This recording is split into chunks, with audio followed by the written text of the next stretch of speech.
अभिमन्यु को घेर कर मारा गया। ना वो युद्ध के नियमों के अनुकूल था और ना ही एक योद्धा की प्रतिष्ठा के। मैंने तुम्हारा साथ देने का वचन दिया था, अन्याय करने का नहीं। न्याय और अन्याय ये सब विजय का खेल है अंगराज कर्ण। जो जीता वो न्यायी और जो हारा वो अन्यायी। क्योंकि इतिहास जीतने वाले लिखते हैं, हारने वाले नहीं।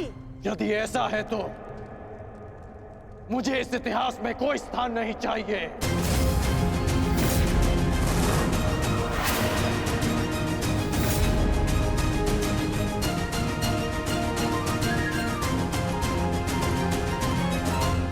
ये क्या अनर्थ हो रहा है आर्य? वो अर्जुन है। ना तो अर्जुन का बाण अपना लक्ष्य चूकता है और ना ही अर्जुन की प्रतिज्ञा अपना लक्ष्य चूकेगी। और यदि अर्जुन अपनी प्रतिज्ञा में सफल हो गया तो मेरी पुत्री को कल ये आभूषण त्याग कर श्वेत वस्त्र धारण करने पड़ेंगे आर्य। और मैं अपनी पुत्री की ये दशा देखने से पूर्व अपना जीवन त्यागना उचित समझूंगी आर्य। स्वयं को संभालो गांधारी। प्रतिज्ञा लेना और प्रतिज्ञा पूर्ण करना दोनों भिन्न बातें हैं। हमारे पक्ष में गुरु द्रोण है, कर्ण है, अश्वत्थामा है, पुत्र दुर्योधन स्वयं है। पर विश्वास करो गांधारी, तुम्हारी पुत्री के सुहाग पर कोई आंच नहीं आएगी। कल मेरी बहन दुशाला के सुहाग की रक्षा करना ही हमारी कल की रणनीति होगी। कल हमें जयद्रथ को युद्ध क्षेत्र से दूर रखना है। ना रहेगा बांस, ना बजेगी बांसुरी। संध्या होने तक अर्जुन जयद्रथ को खोज नहीं पाएगा और फिर स्वयं ही आत्मदाह कर लेगा। तो फिर ये तेरा सभा समाप्त।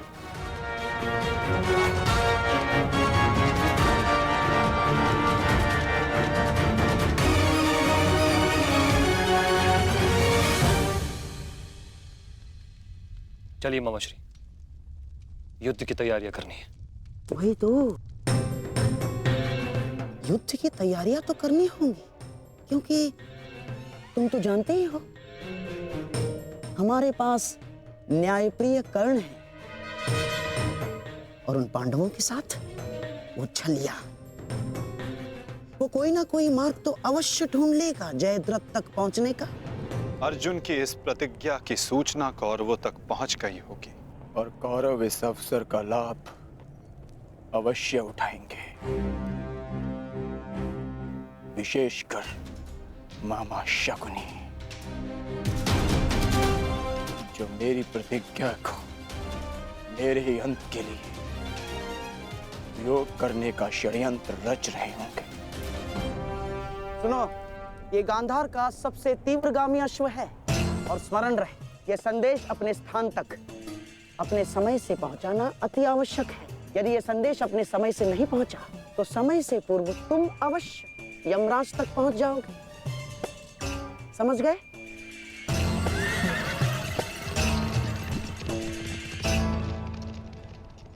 मामाश्री, युद्ध की योजना तो ज्येष्ठ पहले ही बना चुके हैं, तो फिर अभी आप क्या करना चाहते हैं? बुद्धि का हाथ कब थामोगे दुशासन? हैं? देखो, कच्ची योजना कच्चे घड़े के भांति होती है। कब पानी फिर जाए कुछ कहा नहीं जा सकता। उस जयद्रथ को केवल युद्ध से दूर छुपाना पर्याप्त नहीं होगा, क्योंकि मैं जानता हूं उस छलिए कृष्ण को मैं भली भांति जानता हूं। वो इस समय कुछ चक्र अवश्य कर रहा होगा। इसीलिए मैं ये सुनिश्चित कर लेना चाहता हूं कि कल युद्ध में जयद्रथ का वध हो या ना हो, परंतु वो अर्जुन अवश्य मृत्यु के घाट उतर जाए। परंतु मामाश्री, मैं कुछ समझा नहीं। तुम समझने का प्रयास भी मत करो। जब मेरे शब्दों के बाण तुम्हारे मस्तिष्क को भेदेंगे, तब तुम अपने आप सब कुछ समझ जाओगे।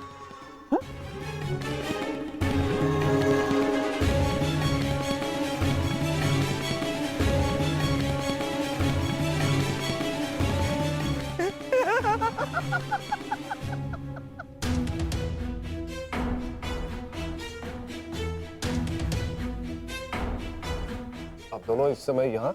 जामाता श्री, देखिए, आपको जो पांडवों से प्रतिशोध लेना था वो तो आप ले चुके हैं, पूर्ण हो गया है आपका प्रतिशोध। इसीलिए मैं चाहता हूं कि आप अब विश्राम करें, सिंधु जाकर अपनी पत्नी से मिले, अपने शौर्य की गाथा सुनाए। किंतु सिंधु जाकर किसी को ये मत कहिएगा कि आपको युद्ध से बाहर कर दिया गया है। धनुर्धारी अर्जुन से भयभीत होकर सिंधु नरेश वापस लौट आए हैं ना, किसी से मत कहिएगा, क्योंकि आपकी ये सूचना आपके अपयश का कारण बन सकती है जयद्रथ। नहीं मामाश्री, अपयश अपयश से श्रेष्ठ कर तो मृत्यु है। किसने कहा कि मैं सिंधु लौट रहा हूं? और आप ऐसे की बात कर रहे हैं? एक क्षत्रिय युद्ध भूमि से विजय पाकर घर लौटता है या फिर वीर गति पाकर? जानता हूं जामाता श्री, परंतु एक क्षत्रिय तभी मर जाता है जिस दिन उसका यश मर जाए।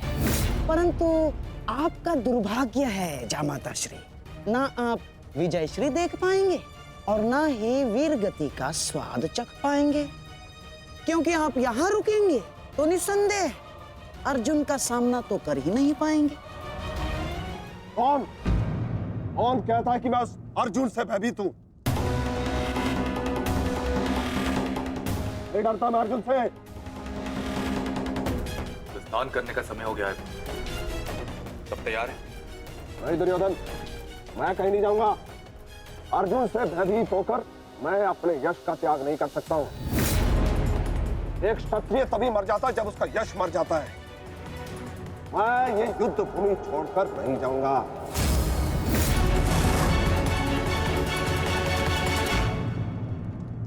दुर्योधन, मैंने कितना समझाया इन्हें, किंतु ये समझ ही नहीं रहे।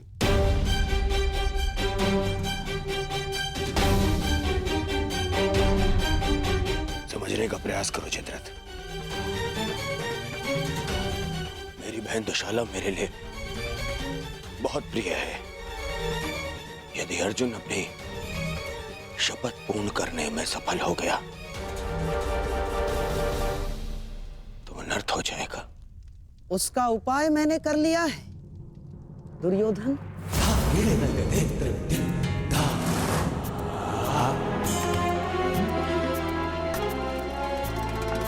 प्रणिपात पिताश्री, आप अचानक यहाँ? प्रणिपात महाराज वृद्ध क्षत्र।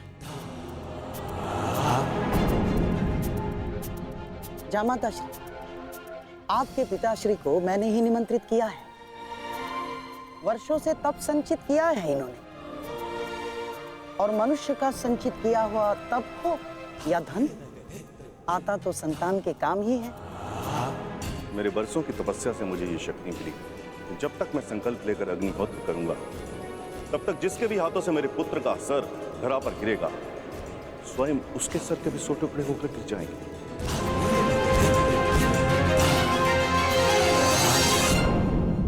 सर धरा पर गिरेगा, स्वयं उसके सर के भी 100 टुकड़े होकर गिर जाएंगे। यदि युद्ध करना तुम्हारी इच्छा है पुत्र, तो मैं कल सूर्यास्त तक संकल्प लेकर अग्निहोत्र करूंगा। अद्भुत। अब आप जाकर अग्निहोत्र की तैयारियां कीजिए। आइए पिताजी। क्या उत्तम योजना बनाई है आपने। योजना नहीं, खेल।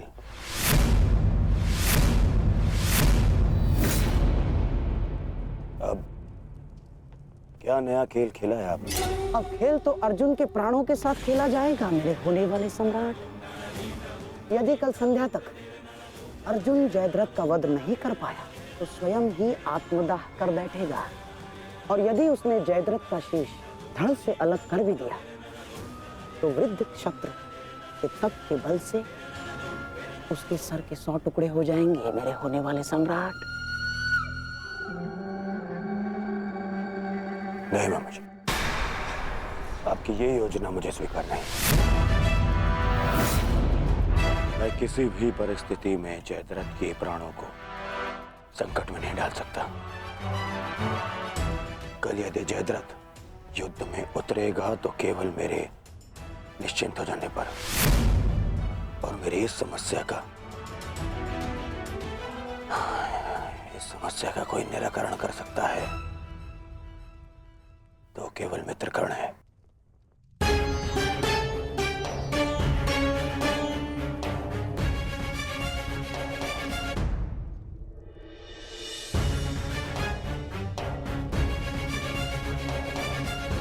मित्र,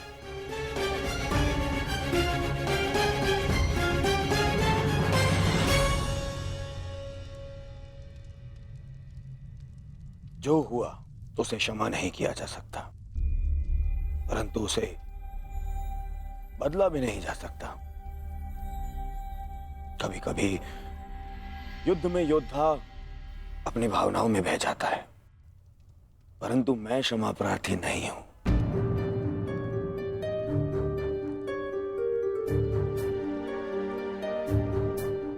मैं क्षमा प्रार्थी नहीं हूं क्योंकि मेरे अनुजों के क्षत विक्षत शव देखने के पश्चात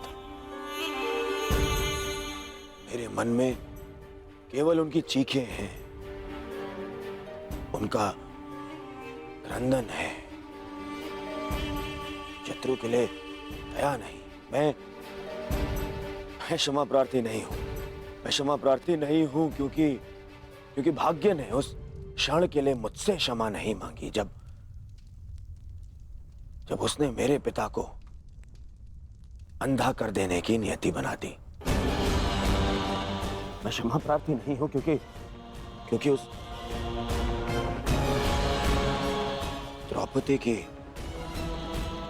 कुटिल हंसी आज भी मेरे कानों में सुनाई देती है। मैं क्षमा प्रार्थी नहीं हूं क्योंकि उसने मुझे अंधे का पुत्र अंधा कहने के पश्चात भी मुझसे क्षमा नहीं मांगी। मैं क्षमा प्रार्थी नहीं हूं। मैंने ये युद्ध क्षमा मांगने के लिए नहीं, विजय के लिए प्रारंभ की है। और हर युद्ध में शत्रु मित्र अपना कुछ ना कुछ होता ही है। मित्र, मैं अपने आप को निरपराध सिद्ध करने के लिए नहीं आया हूं। नहीं, मैं बस इतना कहने आया हूं कि मैं अभी भी नहीं रुकूंगा। अंत तक युद्ध करूंगा, अंत तक।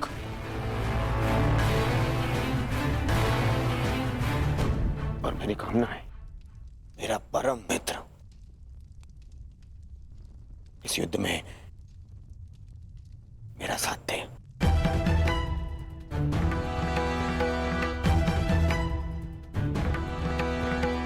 कल जयद्रथ के प्राण दांव पे है मित्र। दुशाला केवल मुझे ही नहीं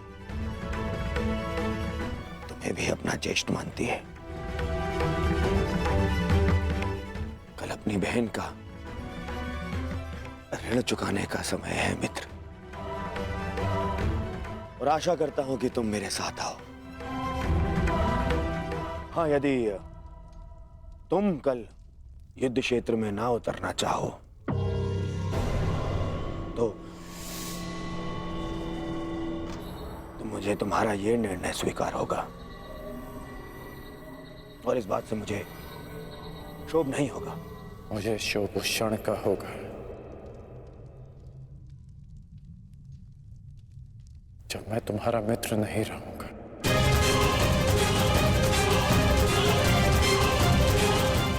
मैं नहीं जानता कि कल युद्ध भूमि में मैं आऊंगा भी या नहीं।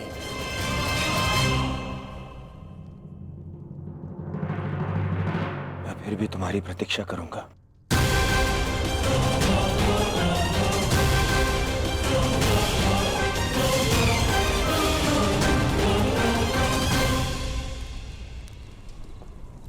तुमने एक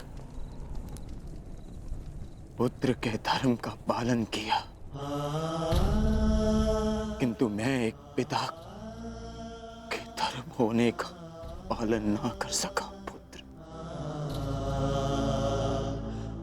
तुम मेरे मान की रक्षा के लिए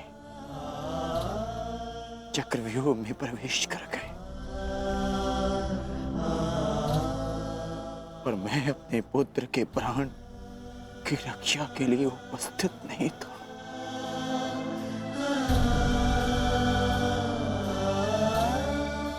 किंतु एक योद्धा का पिता अपना कर्तव्य अवश्य पूर्ण करेगा। तुम्हारे साथ हुए अन्याय का प्रतिशोध मैं अवश्य लूंगा अभिमन्यु। हम तुम्हारी प्रतीक्षा करेंगे अर्जुन। आओ आओ कौन्तेय, आओ। तुम्हारी मृत्यु तुम्हारी प्रतीक्षा कर रही है। या तो तुम अपनी ही प्रतिज्ञा का आखेट बनोगे, या फिर वृद्ध क्षत्र के तप का लक्ष्य। या तो आज सूर्यास्त के साथ अर्जुन गर्व सहित तुम्हें दूसरे लोक विदा करेगा, या फिर तुम्हारे साथ महाराज सहयात्री बनेगा।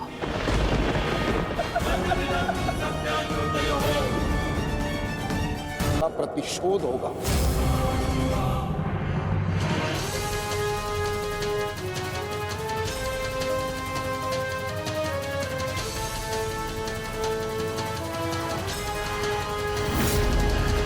उसके बाणों की धार और अधिक पैनी होगी। उसके हर वार में अतिरिक्त बल होगा।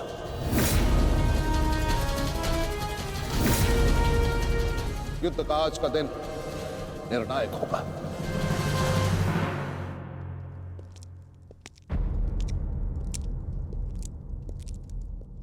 प्रतीत होता है गण आ गया। इतने सब कुछ हो जाने के पश्चात भी ये मूर्ख दुर्योधन उस गण की प्रतीक्षा क्यों करता रहता है, समझ में नहीं आता।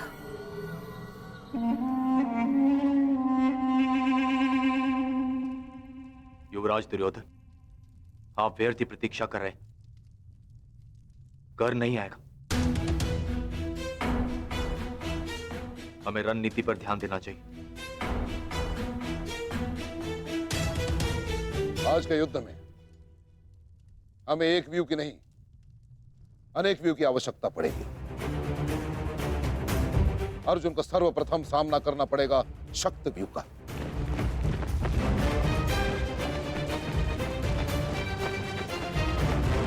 जिसकी अगुवाई करेंगे दुशासन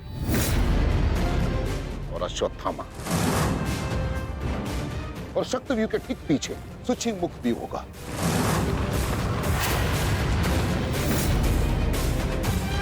जो सुई के नोक के भांति शत्रु पर तीखा प्रहार करेगा। जिसकी सुरक्षा के लिए मैं स्वयं उपस्थित रहूंगा। और फिर आएगा कमल मुख व्यू।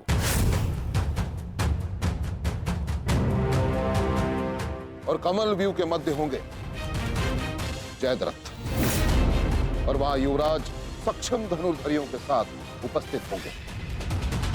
तो जिनकी सहायता करेंगे महाराज शैल्य। युद्ध का 14वां दिन।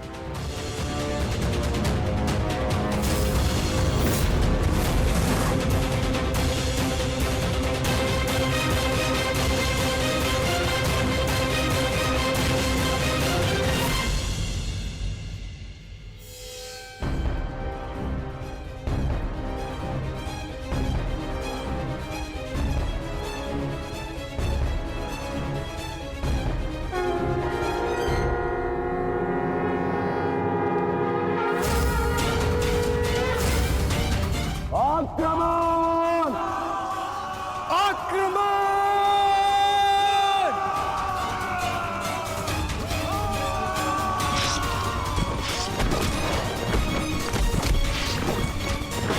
प्रतीत होता है कि आचार्य द्रोण ने एक जटिल व्यू की रचना की है और अवश्य ही जयद्रथ को इस व्यू की सबसे अंतिम रेखा में रखा गया होगा ताकि हमारे पहुंचने से पहले ही सूर्यास्त हो जाए। आज मुझे जयद्रथ तक पहुंचने से कोई नहीं रोक सकता। चलिए माता।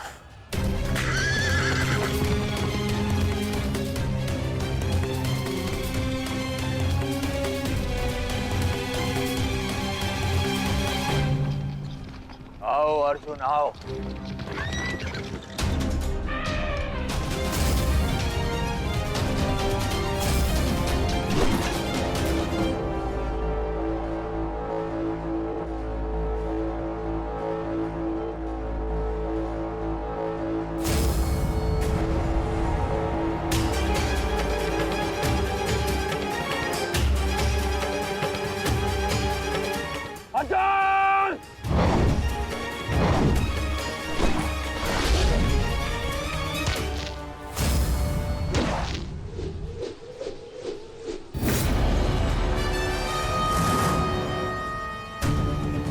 आज अर्जुन के मार्ग में आने की भूल मत करना अश्वत्थामा, क्योंकि आज हम युद्ध के लिए नहीं प्रतिशोध के लिए आ रहे हैं।